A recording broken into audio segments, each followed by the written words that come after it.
ഇന്ന് വളരെ നിസാരമായ കാരണങ്ങൾ പറഞ്ഞുകൊണ്ടാണ് കുടുംബ ബന്ധങ്ങൾ മുഴുവനും മുറിച്ചു മാറ്റുന്നത്. ജ്യേഷ്ഠനനുജന്മാര് സഹോദരങ്ങള് തമ്മിൽ പിണങ്ങുകയാ. അള്ളാന്റെ റസൂല് പറയുകയാ, കുടുംബ ബന്ധം മുറിച്ചവന് സ്വർഗത്തിൽ പ്രവേശിക്കുകയില്ല. കുറച്ചൽപ്പം സമ്പാദ്യം നിന്റെ കയ്യിലേക്ക് വന്നപ്പോ, നീ പണമുണ്ടാക്കാൻ തുടങ്ങിയപ്പോ, നിന്റെ ആർത്തി കാരണം, അഹങ്കാരം കാരണം ജ്യേഷ്ഠനോട് മിണ്ടാൻ, അവരോട് സഹവസിക്കാൻ, സഹോദരങ്ങളോട് സംസാരിക്കാൻ, അവരെ ചേർത്തു പിടിക്കാൻ നിനക്ക് കഴിയുന്നില്ലയോ മുഅ്മിനേ? കൂടപ്പിറപ്പിനെക്കാളും വലുതായി നീ നിന്റെ സമ്പത്തിനെ കാണുകയാണ്. നിന്റെ സമ്പത്തിനാണ് നീ പരിഗണന കൊടുക്കുന്നതെങ്കിൽ അല്ലാഹു സുബ്ഹാനഹു വ തആല ഖുർആനിലൂടെ പഠിപ്പിക്കുകയാണ്, അൽ മാലു വൽ ബനൂൻ.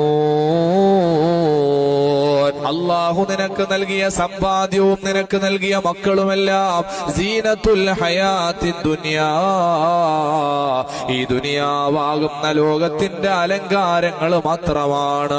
വൽ ബാഖിയാതു സാലിഹാത്ത്, നീ ചെയ്യുന്ന സൽക്കർമ്മങ്ങളാണ് അല്ലാഹുവിന്റെ അടുക്കൽ വലിയ പ്രതിഫലങ്ങളായി മാറുന്നത്.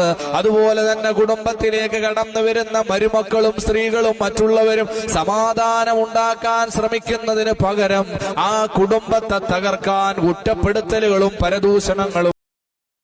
Download ShareChat.